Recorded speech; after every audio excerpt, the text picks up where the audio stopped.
Hi friends, మనం చుక్కకూర ఎలా తయారు చేసుకోవాలో చూద్దాం. ఫస్ట్ చుక్కకూరని 4 మీడియం సైజ్ కట్టలు తీసుకొని ముక్కలు ముక్కలుగా కట్ చేసుకొని మంచిగా కడిగి పక్కన పెట్టుకోవాలి.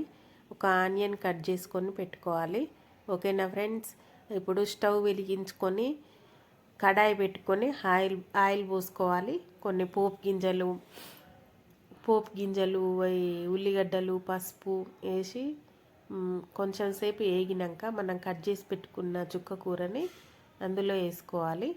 వేసుకున్నాక మనం ఎల్లిపాయ కారం ముందే మిక్సీ పట్టి పెట్టుకోవాలి. ఎల్లిపాయ కారం కొంచెం ఉప్పు మిక్సీ పట్టి పెట్టుకొని అందులో సరిపడా కారం సరిపడా ఉప్పు వేసుకొని కలుపుకోవాలి. చుక్క కూర తొందరగా మెల్ట్ అవుతుంది ఫ్రెండ్స్. చుక్కకూర కొంచెం ఆయిల్ వచ్చేంత వరకు ఉడకనియాలి. అదే ఆయిల్ వచ్చిందంటే ఉడికినట్టే. చుక్కకూర చాలా మెత్తగా అవుతుంది, సూపర్ టేస్ట్ ఉంటుంది. పుల్ల పుల్లగా తింటుంటే మంచి ఇంకొంచెం తినాలనిపిస్తుంటుంది. ఓకేనా ఫ్రెండ్స్? చుక్కకూర అయితే రెడీ అయ్యింది. ఛానల్ని ఫస్ట్ టైం చూస్తున్నట్లయితే సబ్స్క్రైబ్ చేసుకోండి, షేర్ చేయండి, లైక్ చేయండి.